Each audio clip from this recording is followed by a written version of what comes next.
Okay, so this is part two of a three-part series for this fall, and you've got three more in the spring we'll offer. So today is Stories and Secrets of the Gilded Age, Vanderbilt, and the Robertson.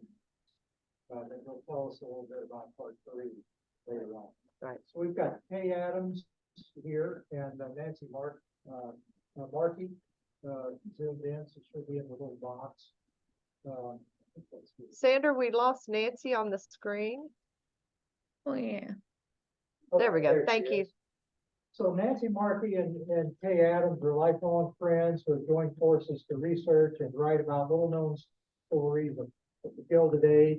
Their long-form narratives have been published by narratively.com and Smithsonian Magazine, as well as local Newport, Rhode Island publications. So we'll have a good presentation here. It'll be followed up by evaluations, so we need to get those filled in. We got feedback, improvements, compliments, and such. And I believe that part three, according to my calendar, is Tuesday, November 14th. That is correct. Okay. So I'll turn it over to you folks. Thank you, Mac, and welcome to our second session of Stories and Secrets of the Gilded Age. And this one is entitled, as Mac said, The Vanderbilts and Other Robber Barons. Nancy Markey is coming to us via Zoom from Newport, Rhode Island, the summer playground of the Vanderbilts. So as we did last time, if you were here in our last class, we will be taking turns going back and forth. Let me see if I can get rid of that. I'm sorry, guys. There. We will be taking turns going back and forth in our speaking. Our presentation's timing at right at about an hour and 5 minutes or so. So we have plenty of time to address questions and have discussion afterwards, or if you want to interrupt us in between, that's good too. So you have received in front of you a genealogy. Oh goodness, hang on. I'm not getting it to go.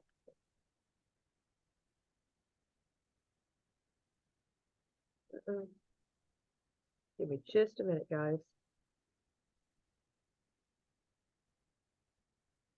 Sandra, the clicker is not operating.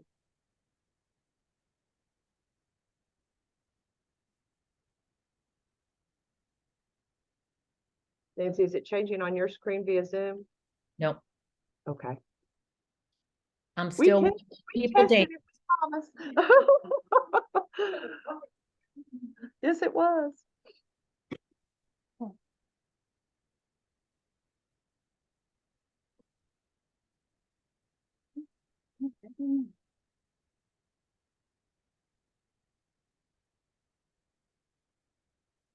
Oh, that's it. I bet you that's it. No, leave it.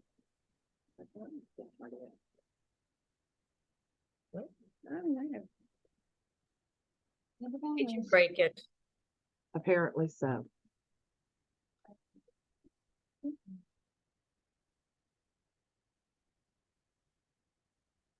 Sandra, if not, if you just want to show me how to advance it on the computer, I'm happy to do it that way. Yeah, I think it's about, I'm gonna get some batteries in the meantime. Do you want me to just hit, do I just hit that? Mm-hmm.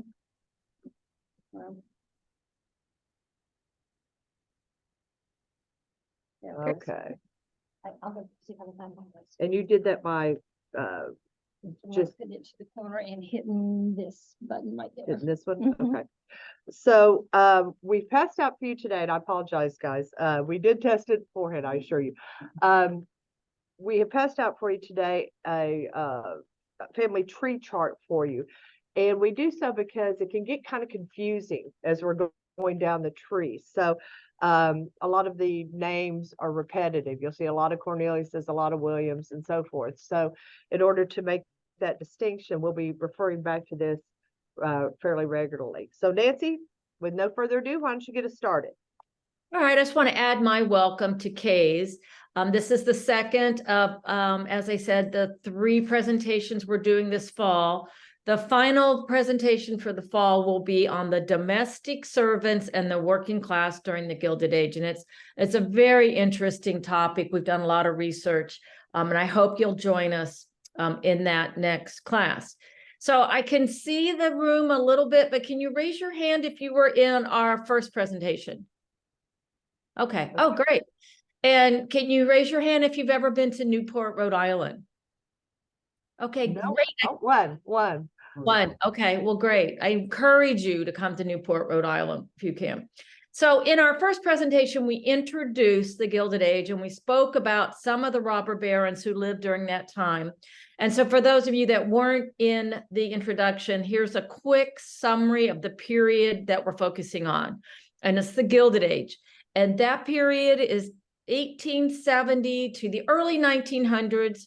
And all you need to know is that it was an area of rapid economic growth and industrialization, but it was also characterized by political corruption and vast social inequality. So as we said before, those things resonate with us in the 21st century. So as a result of this, of the rapid expansion, mainly of the railroads, a lot of men became exceedingly wealthy. And these men are derogatorily referred to by historians as robber barons, because in most cases, if not all, this excessive wealth was made off the back of workers and immigrants who generally lived in poverty. Now, some historians also refer to these men as the captains of industry. And that's because they do, for the most part, engage in philanthropic activity. So today's presentation is really focused on the Vanderbilts, but Kay and I have selected two robber barons that each that we want you to know a little bit more about. And we try to find just, not dry facts, but just interesting facts about some of the Vanderbilts and the robber barons. So, of course, we start with Cornelius Vanderbilt, the founder of the Vanderbilt fortune. And he's born in 1794, and he's going to live until 1877. So he has a good long life. He's 83 when he dies. He's the third generation Dutch. His family, his ancestors came from Vanderbilt, which is which was in the Netherlands, to New York, which was the New Netherlands, as indentured servants, believe it or not. And his surname is actually taken from where he comes from. So Vanderbilt is the town, and Van just means from. So you can see in this picture, his signature, he always separated Van from Vanderbilt, but of course, today and his ancestors, we just put it together as one word. And this is a picture of him later in life. He was a very dignified looking man. He was very tall for the era. He was 6 feet tall. He weighed 200 pounds, and he stood very upright and erect.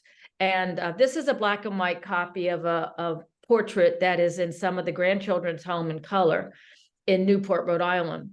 And although he's physically described in positive terms, his personality, not so much. He was described as being crude, uncouth, no social graces, and he's a tobacco chewer. So he thought nothing of indiscriminately spitting tobacco juice wherever he was standing, even if it was on expensive rugs in someone else's house. He used profanity around women, which was unheard of in the day. And he also was crude enough to pat the rear end of the servants in his home. So he'll never be a leader in society or welcomed in the home of the old money society. And in our next slide, it's another picture of him. And this is a picture of Staten Island where he was born. Of course, Staten Island was not part of New York City at the time, but you can see how close it was. And that's important because he's going to build his wealth starting with just a ferry route.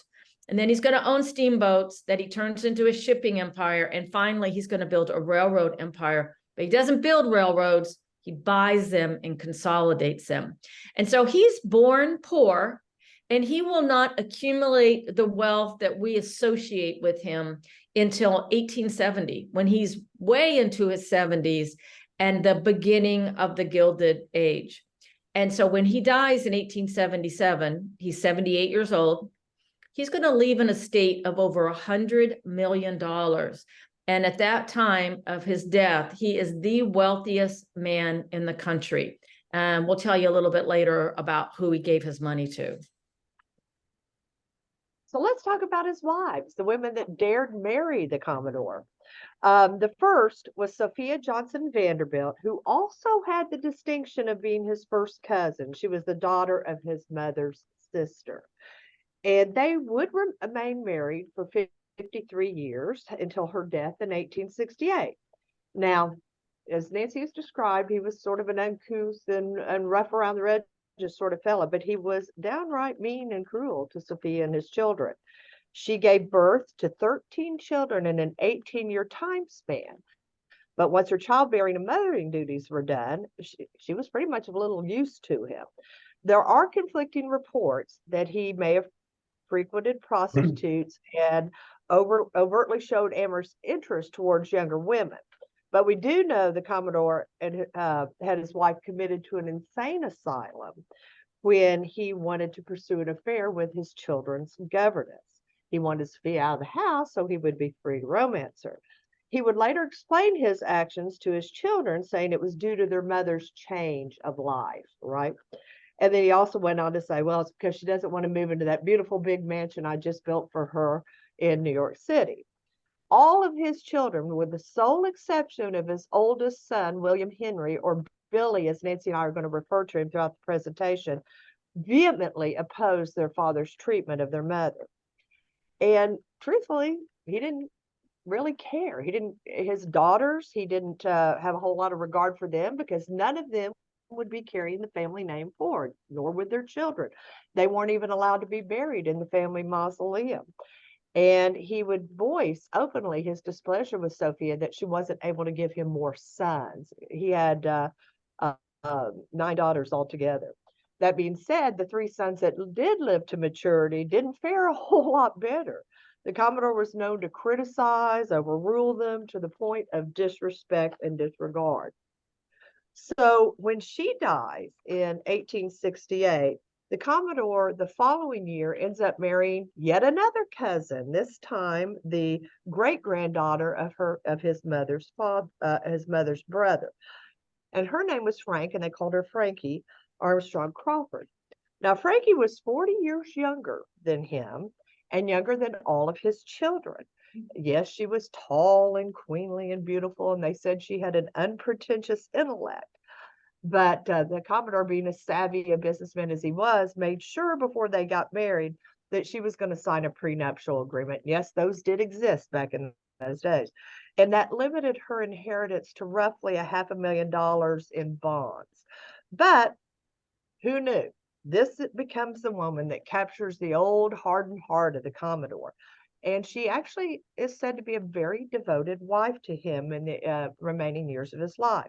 So at some point later on, he did modify his will to give her a life estate in the home in which they lived, and he gave her more railroad stock.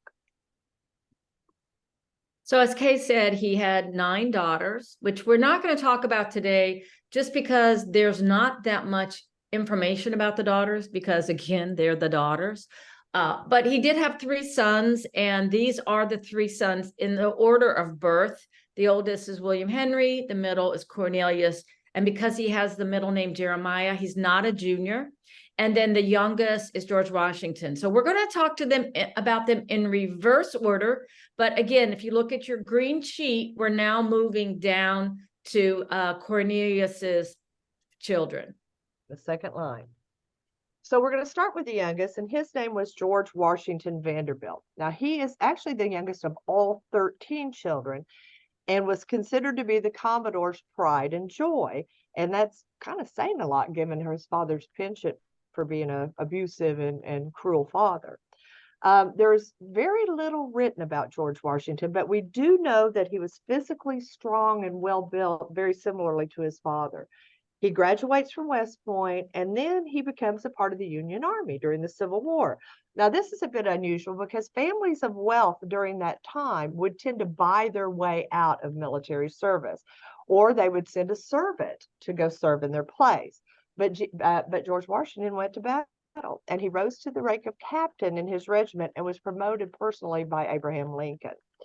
Unfortunately, at the Battle of Shiloh, he's going to suffer wounds and contract tuberculosis. And he's brought home, and his father decides, at that time, obviously, there was no good treatment, nothing that they could do for tuberculosis, but he sends him to Nice, France, in hopes that he'll be able to recover there. Unfortunately, he dies at the age of 24. in 1863. Now, the middle son, Cornelius Jeremiah Vanderbilt, he was the Commodore's second son and was nicknamed Cornel. We do know quite a bit about this ne'er-do-well son of the Commodore. From infancy, he suffered from epilepsy, and the Commodore considered that a mental deficiency. He also took it personally and thought it his punishment for having married his cousin. So when Cornel becomes of age, he puts Cornel on one of his shipping boats and sends him to the gold rush in California so that his son might learn the value of good, hard work and make his own way in life. So the minute Cornel gets there, he abandons the boat, abandons the crew, heads into town, and gambles away all the money that the Commodore had given him to get started in the new venture. He's brought back home, but he will always have a gambling problem all of his life going forward. And this caused a significant strain between him and the Commodore and caused him to borrow money using his father's name, rarely paying it back. So the Commodore ended up committing him twice to an asylum during his lifetime, as opposed to having him arrested for, forgery of checks or not paid or paying an unpaid debt.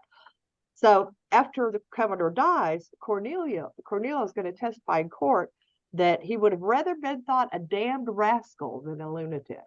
That was his quote. He did, however, marry a woman that the Commodore very much approved of, even though the Commodore tried to undermine the marriage by trying to talk his future wife and future father-in-law out of the deal. Cornel and his wife end up living in West Hartford, Connecticut, and they lived there till she dies, and they never had children.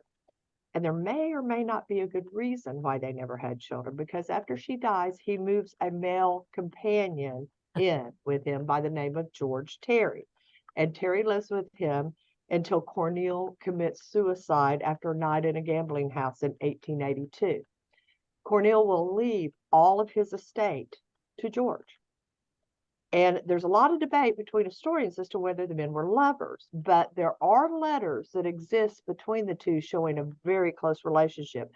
And again, Cornel would later testify in court that the two, quote, slept, ate, and spent every moment together, unquote. And then his final son is Billy, the oldest of his children. And he's born in 1820. He's going to die in 1885 at the relatively young age of 64. But for most of his lifetime, he is not wealthy. As Kay said, his father was emotionally unavailable, downright cruel to Billy. And his father would tell him for years he was no good, call him a blockhead, and predict that Billy would die in a poorhouse. Now, even though Billy had 8 children, his wealthy father, even though this is before Cornelius was uber wealthy, he was wealthy. He did very little to financially help Billy support his family. And it's not until Billy is 41 years old that his father finally begins to see Billy's worth and brings him into the railroad business. And when the Commodore dies in 1877, his estate is worth $100 million, and he leaves 95% of that to this one son, Billy. But not so fast. Because his daughter, one of his daughters, who's on his deathbed, begging the Commodore to distribute the wealth among his children equally. And the Commodore tells her not to be so stubborn, that he's left her enough money and her sisters that they can live comfortably. But she is stubborn, and she's upset about the fact that one of the siblings is getting $95 million and the rest of them are getting smaller amounts. And so she says on her behalf and on Cornel's behalf, because technically he should be getting a larger share as a surviving son, she goes to court. And she's going to claim that the Commodore was either insane when he wrote his will, or that Billy would exercise undue influence over him. And so the insanity claim is going to be based on primarily the fact, and it is a fact, that the Commodore frequently sought advice from mediums. And if she can prove that it was a spirit who told the Commodore to leave everything to Billy, then they may be successful in their claim that he was insane. The other claim of insanity has to do with his physical condition at the time of his death. Now, the last couple months of the Commodore's life were pretty uncomfortable. He suffered from urinary tract infection problems, and he also had abdominal and bowel problems. In fact, he's going to succumb from a perforated bowel and sepsis, and that's, of course, a very painful way to die. And so during this period of time, they're going to give him large amounts of opiates to counteract the pain.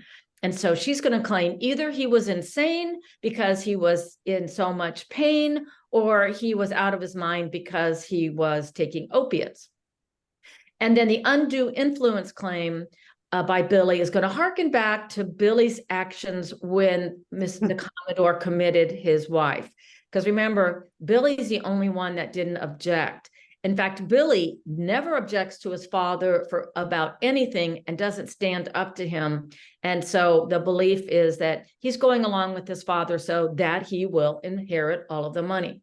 Now, the problem with most of these arguments, although, again, this is going to go on for a 2-year period, is that the Commodore has actually written his will in 1868. So a lot of the things that they're claiming that lead to the insanity, except for his physical condition, happened long after he writes his will. And he's also very vocal about the fact that he wants to keep the money together. He wants one person to inherit his money. So at the end of the day, Billy's going to prevail. The will is going to be upheld, and he's going to get $95 million. Now, as a crumb to his siblings, he's going to sweeten their inheritance by 100,000 or two. But with Cornel, he only will have access to his money if his trustees approve it, because Billy's not going to give him $200,000 to lose at the gambling table. And so does the wealth make Billy happy? Well, Billy is quoted as saying inherited wealth is a real handicap to happiness, and that it left him with nothing to hope for and nothing definite to seek for or to strive for. It's hard to feel sorry for someone that inherited $95 million, but he wants to build this large mansion for he and his wife. And they were living in a nice mansion. It was in that picture of him earlier. It was a good sized home in New York City. And remember, he and his wife, they're not wealthy for the majority of their marriage. And so when Billy says, I want to build this mansion, her initial response was, that's just going to be more work for me, you know. But when he tells her that, well, he'll build another mansion next door for their daughters, now she's all on board. And so this is a picture of what he builds. This is Billy's house. And it's called a triple palace, although it's 2 buildings, because the most southern building is where Billy and his wife are going to live. And then the northern building is actually 2 homes inside, dividing into like a duplex for 2 daughters. Now, this home that Billy lives in is actually 58 rooms, and it's 27,000 square feet with 15-foot ceilings. But it doesn't look that fancy on the outside. But it is. So if you're interested in seeing what the inside of his mansion looks like, this bottom link here at the Metropolitan Museum of Art, they have over 180 pictures of the inside of this beautiful home that Billy built. On the outside, it's just sandstone. So Billy's main love, and this is going to be a theme from all of the Vanderbilt men, is they love horses. He would buy trotter horses, and he loved collecting art. And in fact, his art collection was comprised of over 208 paintings, and they covered his wall. And this is an artist rendering of what the inside of Billy's house looked like. Every space in his house would have been covered by artwork. So by 1883, Billy has this phenomenal collection of art. Now he wants to show it off. And so he starts having art receptions, and he invites 3,000 of his closest friends to come to his house from 4 to 7 on an evening. And the invitations are engraved, and they're delivered by hand by his liveried staff. But he only invites gentlemen, of course. Women are not allowed in to see his artwork. And it's quite the affair. You can imagine them. It's 58 rooms, remember. They're just milling around from room to room looking at the artwork. But Billy does hire 11 detectives to make sure that his guests don't damage the frames or steal any of the objects. So when he dies at the age of 65, he's going to leave this house and all of his artwork to his wife to enjoy during her lifetime. But once she dies, all of this artwork and his home has to go to a male Vanderbilt heir. So again, we're going to see over and over again the preference for males in the Vanderbilt bloodline.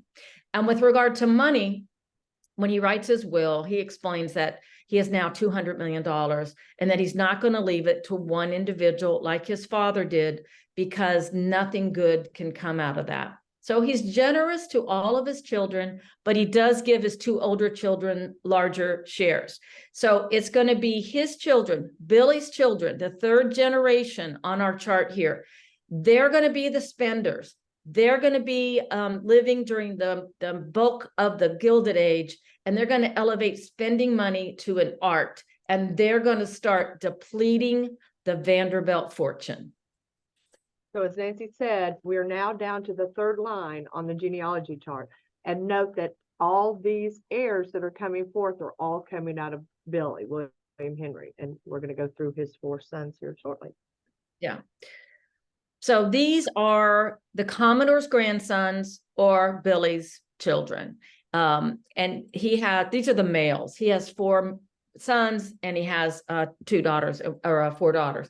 So again, Cornelius II, William K., Frederick, and George Washington II. And we're going to start with Cornelius Vanderbilt II, who again is a second because we've jumped generations, right? It's not Cornelius, his son, it's his grandson. So he's known as Cornelius II. He's born in 1843. So again, Cornelius II, he's going to spend his formative years without this uber wealth that he's going to get upon the death of his grandfather and his father. He is brought into the business, the railroad business, by his grandfather, the Commodore, but when he's fairly young, but he's only going to be paid a salary of about $10,000, which is a lot of money back then, but it's not the uber wealth that he's going to end up with.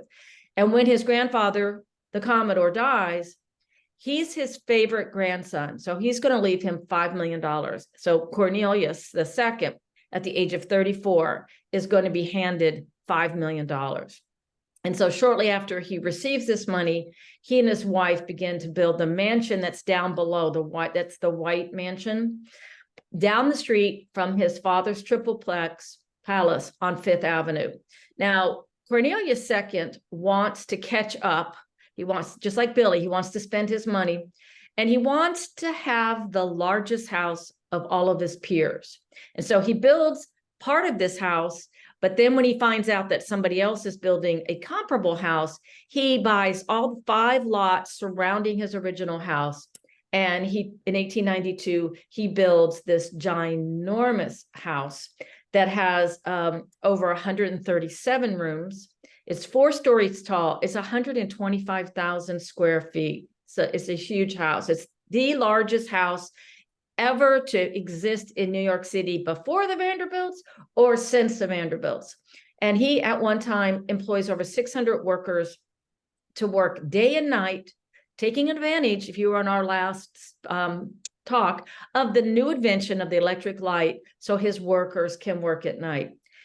There's not a lot written about Cornelius as a person. He was very religious. He was a hard worker. It said he has no fads or hobbies, although we know he was a member of the Newport Country Club, and that his chief enjoyment was spending time with his family circle and showing his wealth through his home. And so when his father, Billy, dies in 1885, he receives another $70 million, which is the largest share, and also the responsibilities of managing the New York Central Railroad. So he buys, you can see the house above it. He starts to build the breakers, which he originally bought was a wooden villa that burns down. So now he's going to spend 4 years building this beautiful villa, the home that has 70 rooms. It's 62,000 square feet with 33 servant rooms. But unfortunately, Cornelius only lives for 7 more years before he has a stroke and dies at the age of 55.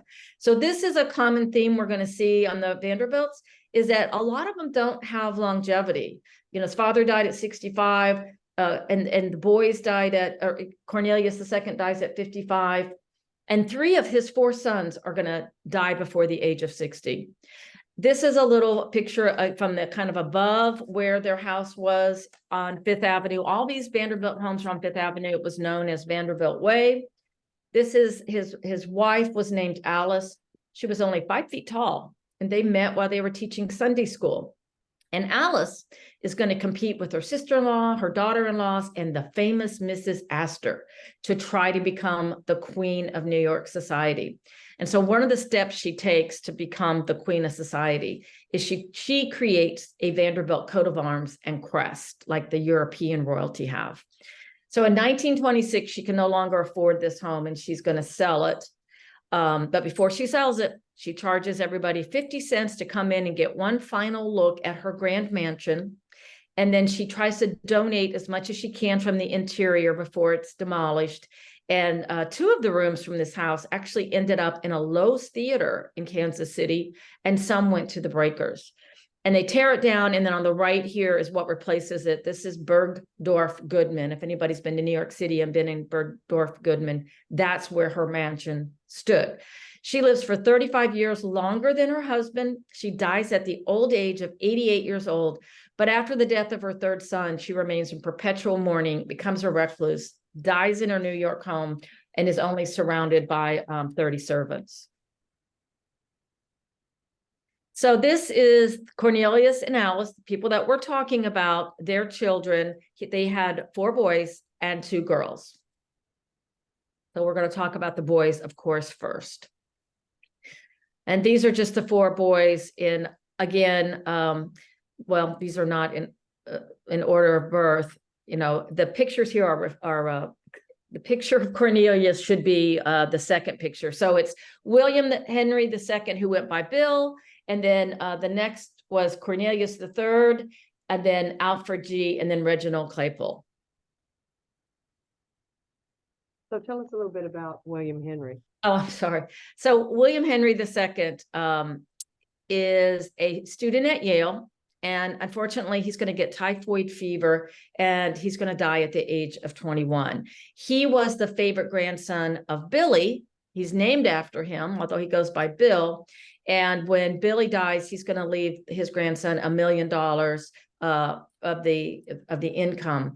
And Cornelius is going to give Bill a large allowance. He gives him such a large allowance that in his sophomore year at Yale, he donates some money for the new gymnasium, which cost today, in today's dollars, $170,000. So the parents have just a bust of him, 2 pictures, and they build a dorm in his honor. Now, the second son, who's actually the 3rd picture here, his name is Cornelius III. And he's an interesting guy. He's a military officer, an inventor, an engineer, and a yachtsman. But unfortunately, even though he's the 2nd oldest son, he marries somebody that his parents don't approve of. So don't do that, because when his father dies, he disinherits Cornelius III and only leaves him $1.5 million. So Alfred Gwynn, the 3rd oldest son, is going to get $70 million. Now, he will make this up to his brother because there's a threat of challenging the will, and he'll give him another $6 million because all the other children get $6.5 million in the inheritance. And it's Cornelius that he makes up with his mother. Don't worry. He makes up with her before she dies, and she leaves him the bulk of her estate when she passes away. So, and somebody didn't hit the save when I switched the pictures on this. My apologies. The man in the top hat is actually Alfred Gwynn. So at the ripe old age of 22, this handsome Vanderbilt, as he was referred to, becomes a reluctant heir. You know, son number 1's died, son number 2 is disinherited. So now Alfred is going to be put in charge of the railroads and get more money than he was expecting to. And truthfully, he just wasn't at all interested in doing that. His interests were horses and women, or women and horses. So in no particular order. And Alfred ends up just putting the day-to-day operations and following his dream. He builds this massive and beautiful horse ranch on a 450-acre farm that his father had given him through his inheritance. which Nancy and I coincidentally drove by last weekend. If anybody's interested, it is for sale for $4.9 million right now. But he does that, and he romances a bevy of women. But the most singularly important thing about Alfred's life is not how he lived, but how he died. Alfred was a passenger on the Lusitania. So in 1915, when the Lusitania is hit by a German torpedo, he will go down with the ship. And interestingly, he showed his heroism in his last moments. Alfred could never swim, and he ended up giving his life jacket to a woman passenger, and before the ship went down, was last seen helping women and children into lifeboats. So that was his crowning glory, was in his death. The final son, Reginald Claypool, we have a more contemporary connection to him in that he is the father of Gloria Vanderbilt of the Blue Jean fame, and grandfather to Anderson Cooper that we see on television as a journalist today. Reginald, again, he was an equestrian. He did much of what his brothers did, and he lived very luxuriously, but Reginald spent his life as a severe alcoholic. And while he did have another daughter before he had Gloria, Gloria was only 18 months old when he dies from cirrhosis of the liver from his alcoholism. So many of you might remember there was a huge court, or have read about the huge court case involving the custody of little Gloria. And that took place with his second wife. His other daughter and Gloria both inherited an estate that was in the amount of about $5 million combined, but in today's dollars would have been about $42 million apiece. So Cornelius also has Cornelius II also has two daughters of note, and they are Gertrude and Gladys. And I'm going to speak about Gertrude for a minute. Gertrude would go on to marry into the very, very wealthy Whitney family, but she suffered from a postpartum depression after the birth of her third child and decided that art was the one thing that she loved so much growing up that she was going to return to it. So she ends up going to Europe and New York and studying under some of the masters, studies under Rodin, and she becomes a sculptor. And for those of you who have ever been to Cody, Wyoming, to the Buffalo Bill Museum there's a huge bronze statue of him on his horse. She sculpted that. So she ends up being a patron of many, many artists of the era. And her art studio eventually evolves into what will become the Whitney Museum of American Art. Nancy, tell us about Gladys. So Gladys was the youngest of all of the children for Cornelius II, and she is going to be what we now call dollar princesses. If you watch the HBO Gilded Age, you know that there's a couple dollar princesses in the Vanderbilt family, and she's going to marry a Hungarian count. Now, he's the third son of the count, and so he's not in line really for succession, and all he gets is an allowance to live on. And so he needs money, and the Vanderbilts have money, and he doesn't get a dowry, but Gladys has inherited from her father $12.5 million. And so the agreement is they will combine estates. Of course, he has very little estate, so it's really her estate. And they get married in 1908. Well, by 1913, he has pretty much gambled away all of her money that she brought to the marriage. But he dies. She comes back to America, and she is the person that inherits the breakers in Newport. And then she starts renting out the breakers to the Preservation Society for $1 a year, and they're charging admission so that they can raise enough money to buy the breakers, which they do from her daughter. It takes them a while to raise enough money. They only pay $400,000 for it. And so because of the generosity of Gladys, the breakers is now open to the public. It's the largest and most popular of all the mansions in Newport, Rhode Island. And I was telling Kay, there's a neighbor that lives down the street from me, and he's like 92 years old when I met him. And he told me that he knew the Countess because in the winter time, the breakers didn't have any heat, and she would come and stay in his house in the winter. So now we're going to go back. We followed Cornelius II's line down, and we are going to jump over to Billy's second son. So if you go back to the third line, second from the left, we're now talking about William Kissam. Is anybody confused? Because it can be very easy to be confused on where we are. Does everybody understand where we are with William Kissam? Okay. So William Kissam is the third child. He's 6 years older than Cornelius II, and he's also one of the Commodore's favorite grandchildren. So he's going to receive $5 million when the Commodore dies. And he's also going to work in the Vanderbilt business, and he's going to receive $55 million from his father's estate when he dies. His hobbies, like most of the Vanderbilt men, were centered around horses and building mansions and chasing women. His first wife, Alva, is the most famous of all the wives. And again, if you're watching the Gilded Age, or if you have any interest in the Gilded Age, the name Alva Vanderbilt would be very familiar to you, because she was obsessed with social climbing, and she was very successful in it. And Kay's going to talk about Alva in a minute, but she's going to divorce William after almost 20 years of marriage due to his womanizing. And she alleges that he's having an affair even with her best friend. But don't worry, she gets him back. She marries his best friend. So William's legacy, like his brother's, is in the houses that he builds. And here are two of them.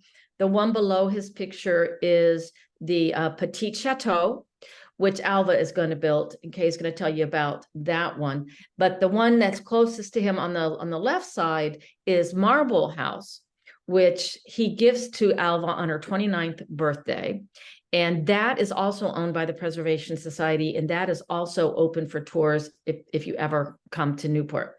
Now, when he passes away, his estate is going to be worth between 40 to 100 million, and he's going to divide that between his two sons, Willie and Harold. So I'm just going to put it out there. Alva is a whole hour-and-a-half class to herself, and we certainly plan on highlighting her in one of the spring classes. There's so many stories about this fascinating, interesting woman. But she was actually born into a wealthy Southern family. Her father was a cotton broker. And they moved to New York City during the Civil War, but he ends up losing most of his fortune after the Civil War. And this would be when obviously sharecropping was driving the cotton prices down and whatnot. So he loses almost all his fortune. And so Alva knows that she's going to have to marry somebody wealthy if she's going to regain any kind of status for her family. And when you know, she hooked the big fish in the stream.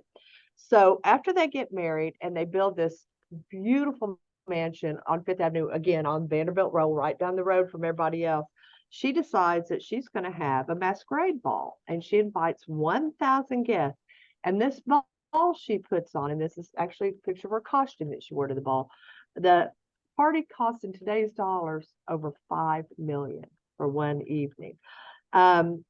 Again, like Nancy says, she is the one that ends up initiating the divorce with William, which actually, you know, caused her to lose her social status after the divorce as opposed to him.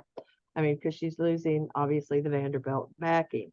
But like I say, don't feel sorry for her. She ends up marrying his best friend, who was a Belmont, so another wealthy family that she marries into. So during William and Alva's marriage, they end up having 3 children together. The oldest is Consuelo Spencer Churchill, and she becomes the Duchess of Marlborough, again, the second dollar princess we see in the Vanderbilt line, through her marriage to the Duke of Marlborough. And don't think that this was a love match by any stretch of the imagination. Both of them were head over heels in love with other people. But Alva orchestrated this, because if her daughter is to marry into royalty, she's going to regain her social status. And there were cartoons in the New York papers immediately after the marriage showing Alva kneeling at the altar with handcuffs behind her back, and Alva holding a chain on her, chaining her up. So Consuelo is a neat and interesting character. She ends up being married more than once, and she has children as well. Now, this, as Nancy said, the remaining 2 siblings, which were younger than her, are William Kissam Jr. and Harold Sterling, and they end up splitting the bulk of the father's estate through inheritance. If you were in our first class, you will recognize William Kissam Jr.'s name, because he was married to Virginia Fair, the daughter of the notorious Silver King, James Fair, that we talked about in that class. Harold is the last sibling that is going to be involved in the New York Central Railroad. And he was nicknamed Mike by all of his friends. He actually, a piece of trivia here, he actually created the modern scoring for contact bridge that we use today. So that's something kind of interesting.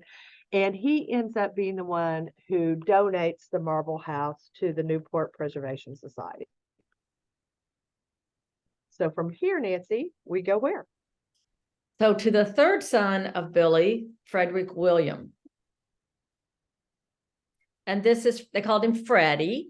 And Freddie is only 29 years old when his father dies. So he only gets $10 million. As Kay said, when his father dies, he gets $10 million. He was the first in the family to graduate from college. He sat on 22 railroad boards, and he was the director of the New York Central Railroad, which was the Vanderbilt main railroad, for 61 years. So again, he's the Vanderbilt that lives the longest. He's the only one that makes it, of his brothers, that makes it into his 60s. In 1878, he secretly marries the former wife of one of his cousins. So this created a scandal and a lot of gossip, but they're married for the remainder of their lives, over 50 years. They never have any children. And he also builds homes. This lower one is Rough Point. It's his summer home that he built in Newport, Rhode Island. Today it's actually owned by the Doris Duke Association. Doris Duke ended up as a subsequent owner. And then he sells that house and he builds the house above it, which is in Hyde Park, New York. If you've ever been to FDR's home in Hyde Park, it's down the street from Freddie's house. And Freddie has the smallest houses of all of his brothers. It only has 50 rooms, but at the end of the day, he's going to end up with more money than all of his brothers combined. He's the only one that's going to take his inheritance of $10 million, and he is going to grow it to $70 million by the time that he dies. And so when he dies, you can see this article, even though he has $77 million, after inheritance taxes, he's left with only $33 million. And finally, if you have been to the Biltmore in Asheville, North Carolina, you have seen and walked through the house that George Washington Vanderbilt II built. After his father's death in 1885, he buys 125,000 acres in North Carolina. And he does that in 1888, and he begins construction on Biltmore, which is to this day the largest domestic dwelling ever constructed in the United States. And it all but bankrupted him. And a good piece of trivia, or fun, not fun, but a story about him that is interesting is that he and his wife Edith were booked on the maiden voyage of the Titanic. They had a room, they were booked, and they ended up going on the sister ship, which was called the Olympic instead. And the reason why is their mother, his mother, Maria, who was married to Billy, wires them, just days before they're supposed to take off, and says, I don't have a good feeling about this. I don't want you on the maiden voyage of the ship. I'm having a premonition. So they get on the Olympic, but not before they already had a servant and all their luggage on the Titanic. So sadly, that servant and their luggage went down with the ship. So this is just a reminder of where some of the Vanderbilt wealth went. This was the homes on Fifth Avenue. At one point, there were 10 Vanderbilt homes on Fifth Avenue. And the home in the middle, that is the Petit Chateau. And then, I'm sorry, that is the home that was built by Cornelius II, where he wanted to have the largest home, which was 125,000 square feet. So for point of reference, Kay just talked about the Biltmore. The Biltmore is 175,000 square feet. So these are huge mansions that the Vanderbilts are building on Fifth Avenue. And then the bottom right shows you what Fifth Avenue looks like today. All of the Vanderbilt homes were torn down and skyscrapers are put in their place. But in Newport, Rhode Island, the homes still stand. And we've talked about all of these homes except the red one on the left in the middle. And that was actually built by a Vanderbilt daughter. And then on the far right, that was Cornelius III's home. It's called Ballou. And it just sold last year for $12.5 million. So all of these homes, except the one on the right, the Ballou, that's a private home, are open to the public and for tours. So you might ask, I'm sure you're sitting there going, is there any money Vanderbilt? Is there any Vanderbilt money left out of that original 100 million? And the answer is, well, really not. Because within 30 years of the Commodore's death, so by 1907, no member of his direct family is going to be counted among one of the richest people in the United States.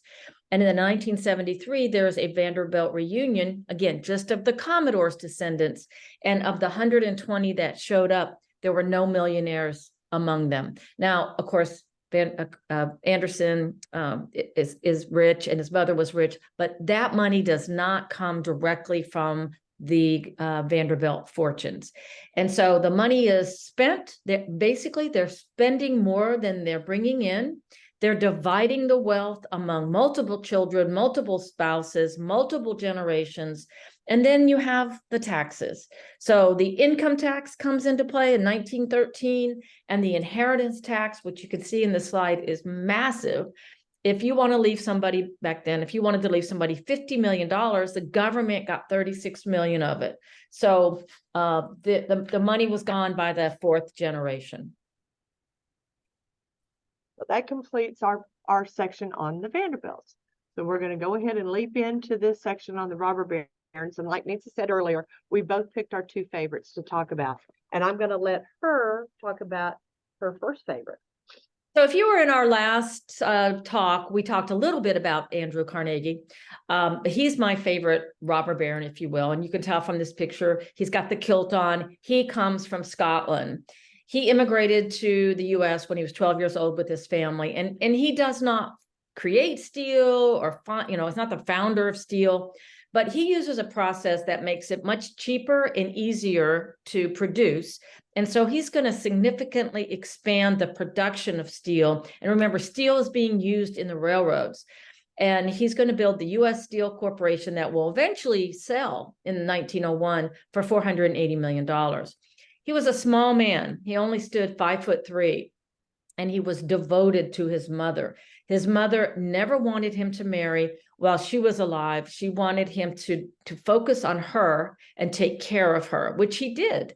And it's not until she dies in 1886, when he's already 51 years old, that he marries. And then that's his wife in that middle picture with the big hat. And then they're going to have one daughter, but they're not going to have that daughter until 10 years later when he's 61. But before he marries his wife, she's another wife that agrees to sign a prenuptial agreement. And she agrees to waive away, renounce all of her claims to his millions in return for a small annual income when he passes away. So he wrote this Gospel of Wealth, in which he states that the rich should use their wealth to help and enrich society and give away your money. He heavily supported taxing the rich upon their death if they still had money. He called it a selfish millionaire's unworthy life if you had money when you died. So the government should be able to take it and disperse it, to redistribute it to the needy. He believed you should spend the first third of your life getting as educated as you can, the second third of your life making as much money as you can, and then the last third giving it away. And the reason that he's considered a robber baron is because in 1890s, his workers were only making $10 a week, and it would have taken 4,000 workers to equal what he was making. But because we also consider him a captain of industry, here are some of the causes that he created through his Carnegie funds. And he was big on education. So the upper right is Sesame Street. And a lot of his money, if you ever watch educational programs on PBS, it'll say the Carnegie Fund or the Carnegie Association. And so a lot of that money went for educational programming like Sesame Street. Below it is Carnegie Hall, which of course is a beautiful concert hall in New York City. His mantra was, the man who dies rich dies disgraced. On the left is the shield for Carnegie Mellon University, one of the most prestigious universities in the country. And in the middle he was a big believer in education, and he funded more than 2,500 libraries. And that library is the library in Eureka Springs, Arkansas. It's a Carnegie library. And then my favorite one is Carnegie Hero Funds. And this was created in 1904. And he awards, and it's still active today, but it awards medals and money to individuals in the US who risk death or serious physical injury to an extraordinary degree by saving or attempting to save the lives of others. So it grants scholarships, death benefits, any kind of assistance to survivors. And in the middle there is a picture of the original gold medals that he would issue. They no longer issue the gold medals. But in 2016, somebody brought this medal to the Antiques Roadshow and said, my ancestor was given this medal for his role in saving somebody that was trapped in a tunnel. And they wanted to know what it was worth. And it turns out that this medal was 22 karat gold, and it was appraised at $100,000 at the time.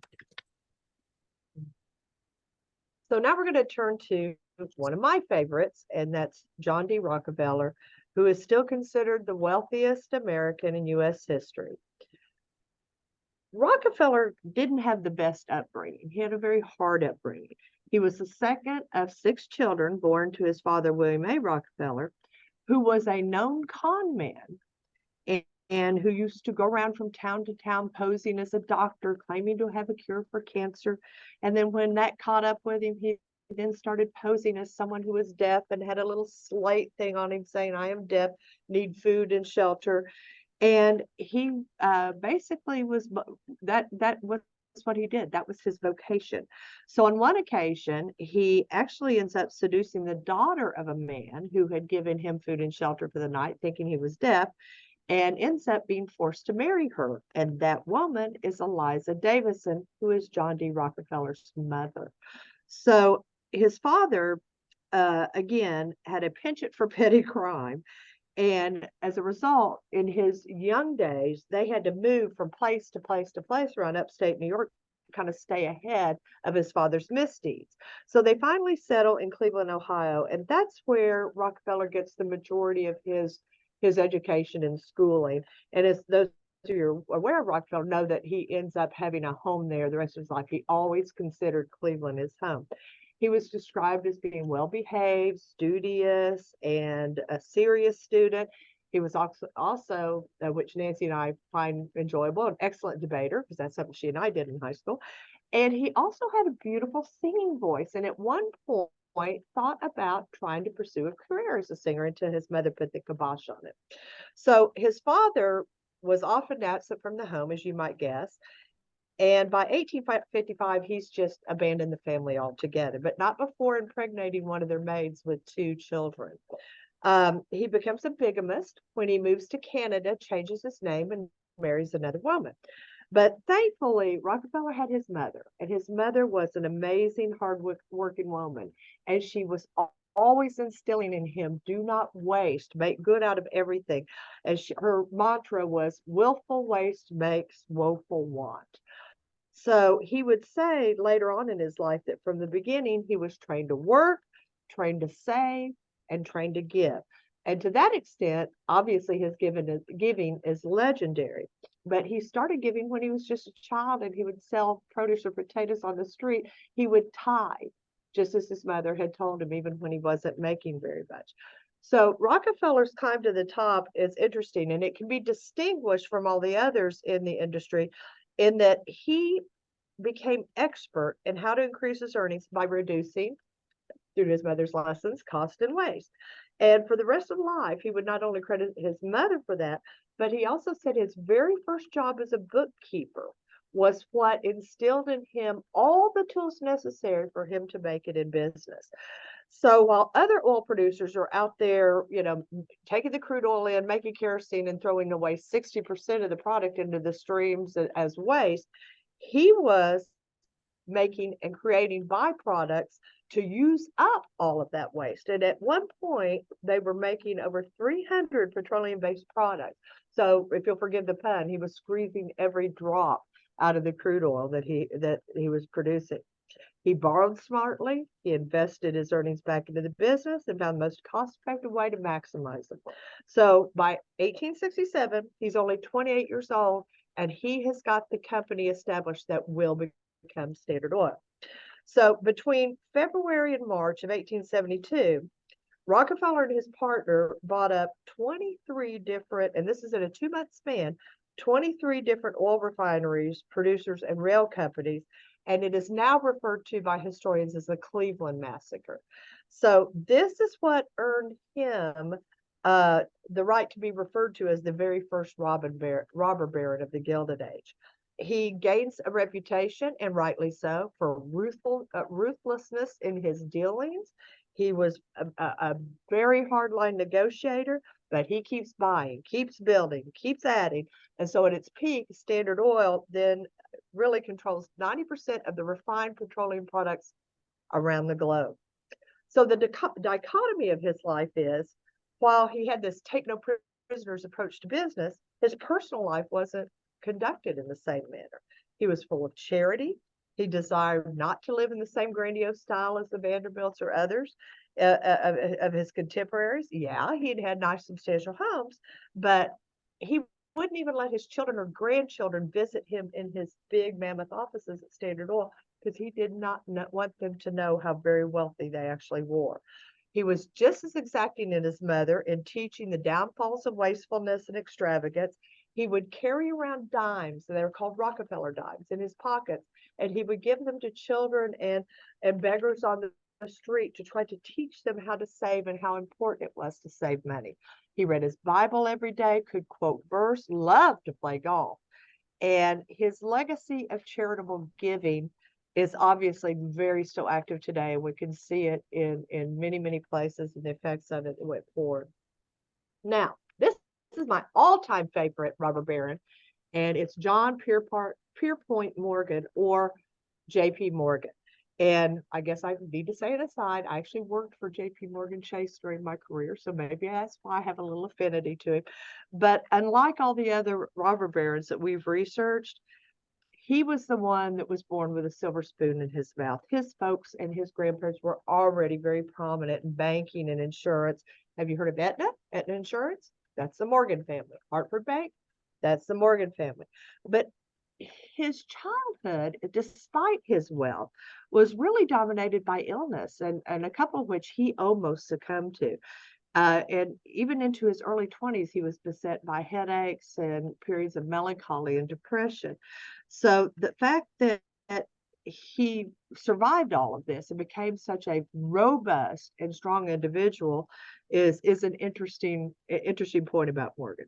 He was extremely intelligent, fluent in several languages. Because of his wealth, he was educated in Europe, so he had all the trappings that were available to him. But in his early years, he would much rather have traveled, studied art, history, parties, and women. Those were his priorities. That being said, he succeeded in every single business venture he entered into, and would eventually become what, to us, if we think of the Federal Reserve as the United States Central Bank, he was that, and his company was that in the United States for many, many years. As one friend describes him, when he walks into a room, you feel something electric. He wasn't terribly large, but he had a simply tremendous effect. He was the king. He was it. And while he thrived on his business and hard work and the accumulation that he continues to do, he also thrives on social crowds, constant motion, adventuresome travel, and the best of everything money could buy, no matter how much it costs, whether it was cigars, jewelry, homes, or, as Nancy was saying earlier, when he buys Carnegie Steel for $480 million, consolidates it with 2 other steel companies, and then the behemoth U.S. Steel, which was the first billion-dollar corporation in the United States. They say he was very brusque and off-putting in his business when he was in his business state, which would cause his partners to say sometimes all you can get is a grunt and a wave of a hand out at them. But friends would say that he actually had a very feminine streak. He was tender, and he had an emotional nature, and he coupled with those things beautiful. It was very much like a woman. one of his many lovers, and trust me when I say he had many, in spite of his long-term marriage, wrote, "His eyes are either twinkling or full of kindness and expression. I have never in my life met anyone so magnetic and attractive." Gossip at the time, when he donated the money to build the New York Lion Hospital, which was a New York maternity hospital, said the reason he did that was to take care of all the pregnancies he was responsible for. So apparently he had a incomparable sexual prowess. Nancy uncovered this picture on the left, and I'm so glad she did, because it is very difficult to find a picture of Morgan when the disease that he had suffered most of his life, rhinophyma, was really at its peak. And it's a disfiguring disease that deformed his nose, causing it to be misshapen and a kind of a bright blue in color. So for that reason, he would rarely sit for pictures. And if he saw someone staring at him, it is said that he would gaze back at them in defiance, as if to say, "You will either shrink from the sight of it because I am rich, I am powerful, and I can buy and sell you with a twitch of my nose." So as he had done all his life, he was a master at shrugging off his adversaries or criticism, and he did the same when it came to his personal appearance. So Morgan wanted all the beautiful things in the world. He graduated with a degree in art history. He loved art. He gave away millions to charity and ends up spending half of his fortune on art, rare books, travel, and antiquities. And over 7,000 pieces from his personal collection are now at the Metropolitan Museum of Art, and the rest is at the Pierpont Morgan Library in New York City. And Nancy, tell us about your last one. So, but wasn't there a connection with him in the Titanic too? You're right, and I just forgot it. I'm sorry, Hud. And for trivia lovers in the room who all think that he went down with the Titanic, he did not. He did own a private suite and a deck, a promenade deck on the Titanic, but he changed his mind at the last minute and decided not to join it. And so that does dispel the common misconception that you hear that he went down with the Titanic. He did not. So we started with the Vanderbilt, so I think it's only fitting to conclude with the Astors because they were nemesises, right? And the Astors, everybody kind of is familiar with the Astor name. They're one of the oldest moneys in America. John Jacob Astor the first came in the early 18th century, and they make their money initially through the fur trading. And then they're going to do China trade, which includes the opium dealing. But the bulk of their wealth is going to come from real estate in New York City. So in the next picture, you're going to see probably more famous Astors, and that's William Backhouse Astor and his famous wife, Caroline Schermerhorn Astor, the Mrs. Astor, the grand dame of the Gilded Age. And in the Gilded Age in New York City in the 1880s and 1890s, if you wanted to be accepted into society, it wasn't just enough to be wealthy, because as we've seen, the Vanderbilts were the wealthiest family in America, but you had to have the right sort of money, which was old money, at least 2 or 3 generations. And so Mrs. Carolyn S. Astor, who dominated the society, would not accept the Vanderbilts as appropriate to being entered into society. But she refused to recognize her. But then when Alva has her masquerade party that Kay referred to, and 1,000 people are invited to the masquerade party, and it is the party of the century. One person is not invited, and that is Mrs. Caroline Astor's daughter, who was just a teenager. And of course, she wanted to go to the event of the century. And Alva said, "Well, I can't possibly invite her daughter. Mrs. Astor doesn't ever call on me." So that forced Mrs. Astor to call on Alva. And just the fact that Mrs. Astor called on Alva breaks that barrier and opens the door to Alva into New York society. And then she's going to dominate it for many years after.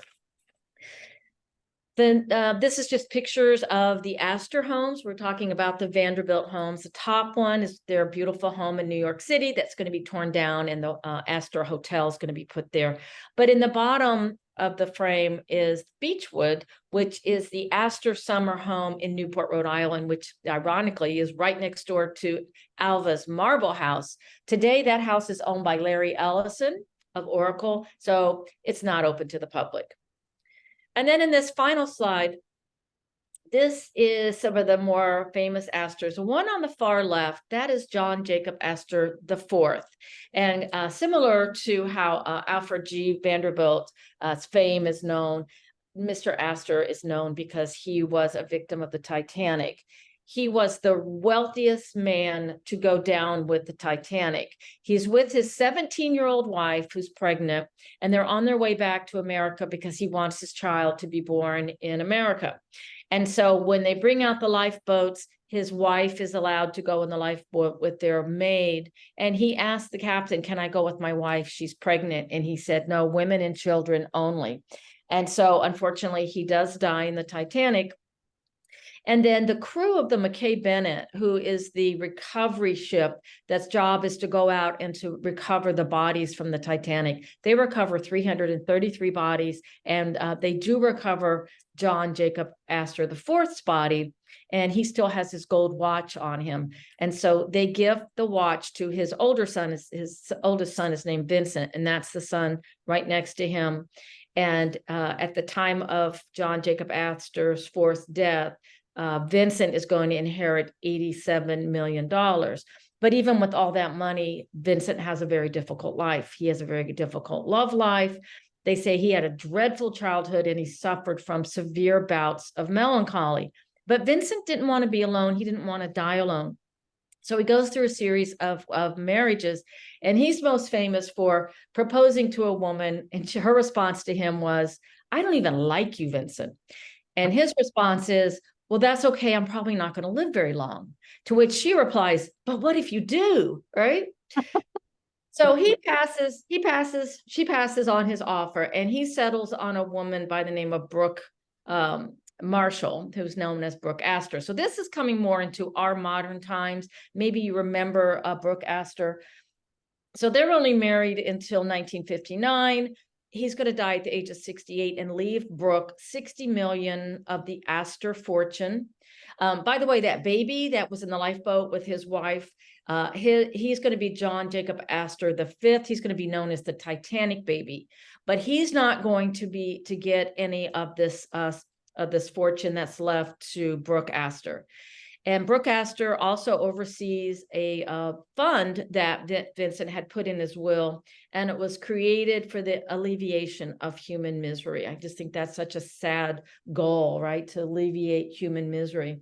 And Brooke is famous for saying, money is like manure. It's not worth anything unless you spread it around. And so she's going to live to be 105. So I can't really tell the ages of the people in the room, but maybe you remember the fight that went on between Brooke Astor and her son, whose name was Anthony Marshall. So Brooke Astor, like I said, she lives to be 105. Of course, she gets Alzheimer's. She's declining in health. And somebody makes the allegation that he is abusing her.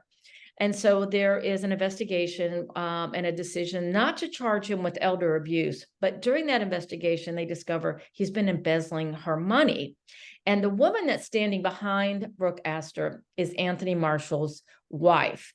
And Brooke Astor used to refer to her as Miss Piggy. And so Tony Marshall, her son, he wants the money to share with his new wife. So he is charged and convicted with embezzlement because he's not very well. He's in his 80s at that time. He only serves 8 weeks of his sentence. And then Brooke dies at 105. And she leaves an estate of the Astor money of $100 million. And she creates a lot of charities for New York City educations. But she leaves Tony $30 million. But the courts cut it in half because of his misdeeds. And he receives $14 million. Now he's going to die at the age of 90 in 2014. And all the Astor money is going to go not to the Titanic baby, but to Miss Piggy. So I don't know if you remember that chapter in the Astor history or not, but that was in the big news in New York when I lived in New York. And that's it for today. Just to remind you, we do have the third session, and Nancy will be here this for the next session with us. So we're real excited to have her coming. And it will be talking about the domestics and the working class, those that worked either for these very, very uber wealthy people or worked in industries created by these uber wealthy people. Does anybody have any questions? Yes, sir. I got a lot. Oh, This wasn't like anything I expected. That's why I brought some of my own notes with me. yeah. And mine was more from a business aspect. Oh, As far as government subsidized business. okay. And right. And Nancy, you might want to, he's asking, and she won't be able to hear as well, so I'm going to repeat your question. He's asking that when he came to class, he thought there'd be a little bit more on the business aspect of the individuals. And the We kind government of did that. We kind of focused more on that in the prior presentation. Yeah. But that being said, what were you asking about? I noticed that you mentioned J.P. Morgan, and this one that did buy U.S. Steel, Right. but nothing was said about Charles Schwab. So That's true. you That's true. mentioned How, he paid his, people too little and everything like that. And he and Charles Schwab split was because of things like that. So Schwab went into maritime instead of whose family ran. Yeah. And then he also, had performance bonuses and paid his people, and finally got irritated enough that Schwab split off and started Bethlehem Steel. Ah. And Schwab's the one that really kind of remade the steel industry. Yeah. He's talking about Schwab creating Bethlehem Steel. Yeah, and then, there's some interesting stories about Frick too, who worked for Carnegie, and actually the Frick Museum in New York is because of Frick, but he was a little questionable manager of the steel industry also. He tried to destroy the unions with his actions. But he also makes a point about Schwab being like on the cutting edge of meritorious pay and that sort of thing. And actually, I just read an article, I'm not kidding, yesterday, that some of the unknown facts about J.P. Morgan, and he starts after Schwab, after that happens, he actually starts looking more strongly at hiring for merit. And I guess maybe that was something, but I know in his late years, like the last 9 years of his life, he was the lady, for example, he hires to run his library, which at this point in time has become his biggest focus, was to, leave the legacy of the art and the antiquities, was African-American. And and the fact that he had hired her was quite unusual for the time. She was the daughter of the first Black graduate of the law school at Harvard. But I do know, and I remember reading it specifically, it was a wonderful article about Morgan, by the way. So it's in the New Yorker, March, 1999, New Yorker. And it's about a 12-page article, and it's just filled with the most interesting facts about him. But he does, he goes, as many professionals do, they go through changes in their management styles and skills. So perhaps Schwab was the one that made him reconsider that. On another one, on Vanderbilt. Vanderbilt. Was like, I love Bill more, okay. Yeah. But with Vanderbilt, he was fighting government subsidies for 30 years for the state of New York.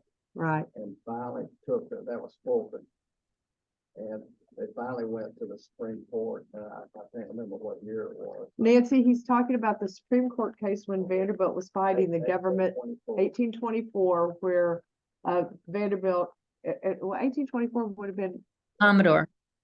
Commodore, but he would not have been, that would have been a little early in his career, right, for rail? That's when they overturned the government subsidy, the 30-year subsidy. The 30-year subsidy on the rail. I think that was steamships. Steamships.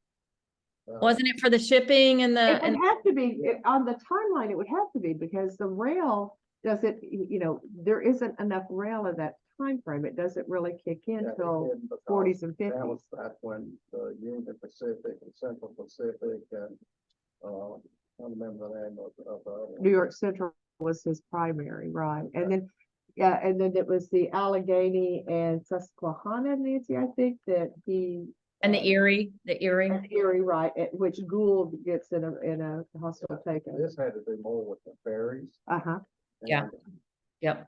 So anyway, he was able to overturn that, and the prices on the ferries dropped, the speed of the boats went up. right, The monopoly for building the boats lowered the price, it was floating. right. So it made from a business perspective, he made a big impact. Right. See, and he's He got was that big- actually, I think he was working for another man at that time, but yeah, they were undercutting the yeah, you're right. They did go and fight the monopolies because they were being squeezed out. But then he went and started undercutting everybody else's pay and getting more business. On the previous one, the one that I missed, that y'all talked about, James J. Hill and the railroad. James J. Hill and the railroads. We talked about 4 different railroad barons, He's the Gould, guy that- Yeah. Fisk. the He was- Northern House. He was one that we just showed you a picture of. We focused on Jay Gould and Vanderbilt and a little bit about Harriman, but Yeah, but Harriman, right. Let's see, on Rockefeller, we only got a group of them that came to Arkansas. Uh-huh. But the things that I thought about them, and you mentioned about how closely he managed everything and tried to improve everything. And the one that stuck out to me was when they soldered up the top of the oil barrels, they used 40 ounces of solder, and he said they could come to 39 and still get the same result, which made a big difference. Exactly, exactly. And and you can't discount Rockefeller really learning how to control shipping and freight costs. And that actually came from when he was a bookkeeper. So once he learned how that could be manipulated and he could control that as a part of his lowering his cost structure for his business when others didn't even know to look at that as an option was big in his growth. Yeah. The other thing he did, he broke the Russian monopoly for world oil. Yeah. So So Nancy, did you hear that? He was talking about Rockefeller breaking the Russian